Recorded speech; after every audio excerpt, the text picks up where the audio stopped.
Hey ladies and gents, welcome to my review of the new football game on the PlayStation Store.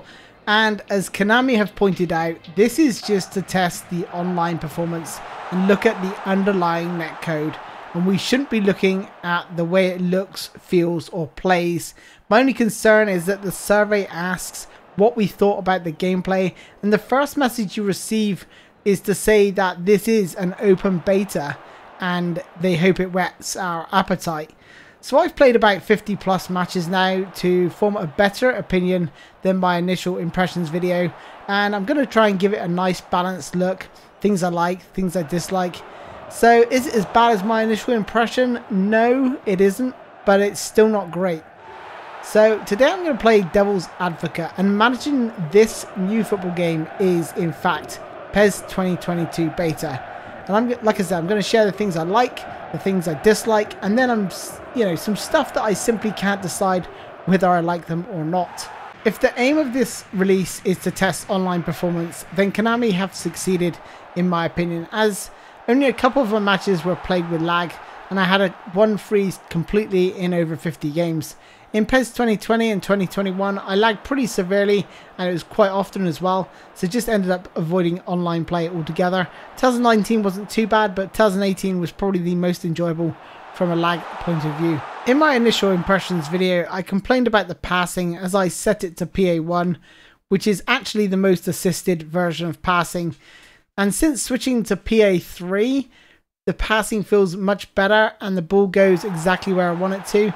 Pass Assist 4 is now manual passing.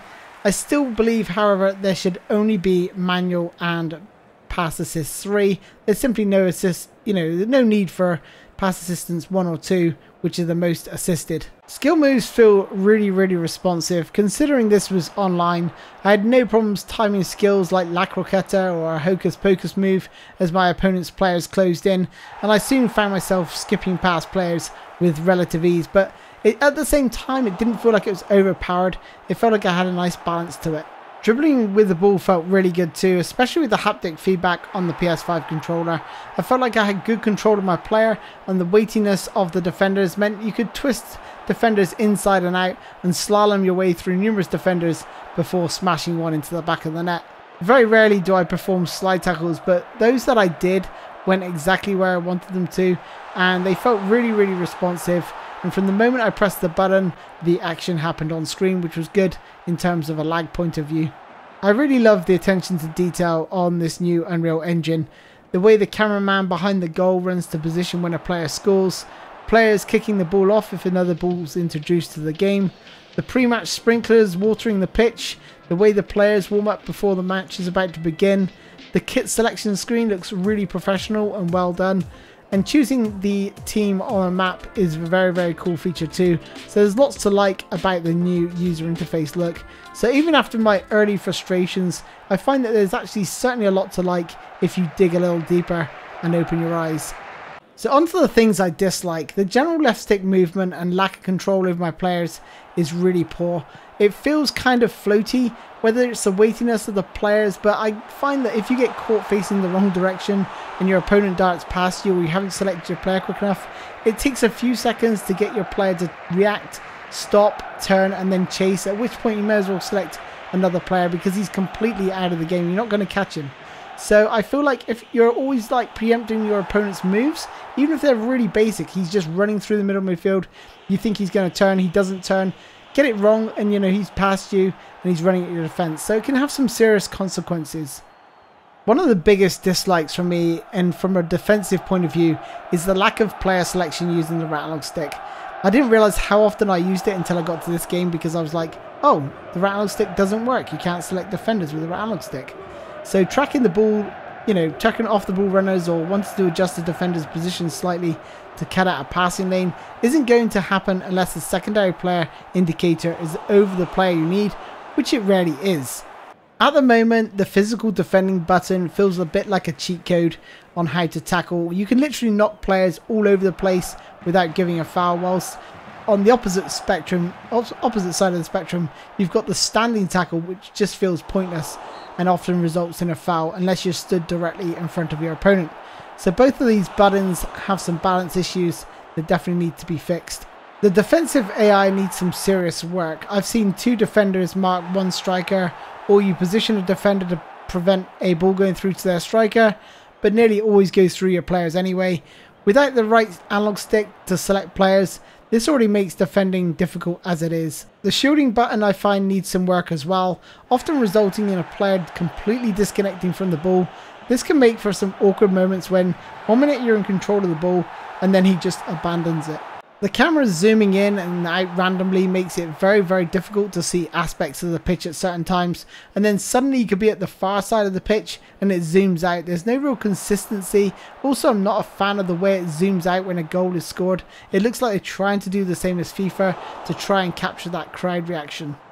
The goalies definitely need toning down a bit. They're almost superhuman and save most shots. 1 minute they'll produce world-class save after world-class save, and then suddenly they'll let in what looks like a soft shot. There doesn't seem to be any consistency with the goalkeepers. The shooting mechanics needs a massive overhaul as well, in my opinion. The finesse shots don't always seem to match the velocity or power of the kicker. The ball physics seem just far too floaty for my liking. There's also a slight delay when you do press that shoot button, which can be frustrating when you just want your player to strike the ball. So yeah, I think they just need to tighten up the shooting aspect. I'm sure it's something that will be addressed before the final release, but the synchronized crowd jumping before games is absolutely ridiculous. The atmosphere in the ground is still really poor. There's a few chants prior to the game and a few chants during the game, but it quickly becomes background noise, and the timing of the crowd oohs and ahs appears off as well. Atmosphere definitely needs a big piece of work and shouldn't be underestimated. There's some aspects that I'm still not sure whether I like them or dislike them, and some of these may be controversial, but hear me out. So first is the removal of the secondary player press. This is where you can hold a button and a player that you don't have selected closes the player with the ball down automatically for you. From a realism and greater control point of view, it needs to be added. But at the same time, it's nice that people can't rely on the AI to do the defending and tackling for them by holding the secondary player press. With it gone, there's also more control about the positional side of things, so the AI is much more natural in terms of positioning, and if they get that right, it could lead to far less chaotic matches and far less awkward collisions where you've got like 3 people bump into each other and fall over. One of the noticeable things about this game is the slower pace of the matches. On one hand, I like it, it feels more realistic, there's a slower build up, and when you get into the opponent's half, you have to pick up the pace, make quick decisions to slice your opponent apart. But on the other hand, it seems far too easy to retain the ball at the back, especially without the secondary player press, and a formation with only 1 striker is really going to struggle to win the ball back, especially if you've got someone online who's passing the ball back amongst the defenders. It's very difficult to get the ball back off them. I'm also undecided about the new game plan menu. It does look really nice on the eye, but practicality wise, I'm not sure it's all that great and still needs a bit of work. Switching from the overall rating to player conditioning, you get a very dull grey box that covers the screen for a second or so when it's simply not needed. There's also less space to move the players around, so if you had the ability to change the formation or try and create a fluid formation, it could get a little bit too compact on that screen. Next, player sprint speed with the ball. Most players, once they get ahead of you with the ball in this game, they are very hard to catch. In real world football, most players with the ball are actually slower than those without it, which makes sense because you have to break stride to move the ball on. So what you'll find in this game is players who break past the midfield line have a clear run through at the defence, meaning you have to commit a defender out to try and intercept or stop him from having a shot. And this gives them a good chance to play the through ball to their striker. Now, I'm happy for fast players to outpace slow defenders when neither player has the ball, but for the sake of the game mechanics, let's not turn this into FIFA when you can literally just sprint down the touchline without a single challenge and get to the byline. That's just absolutely ridiculous. I've noticed for the dynamic player runs, you can now send more than 1 player on a player run. The last time you were able to do this was in PES 2014, and I just remember sending most of the team forward, spamming early crosses, and that's not so easy to do in this football game, but I'm sure it could be exploitable. And besides, I kind of like the way the games play out with the natural positioning of the AI for the most part. So I tried to be as objective, balanced and critical as I could be in this review, whilst providing ideas on what Konami need to improve.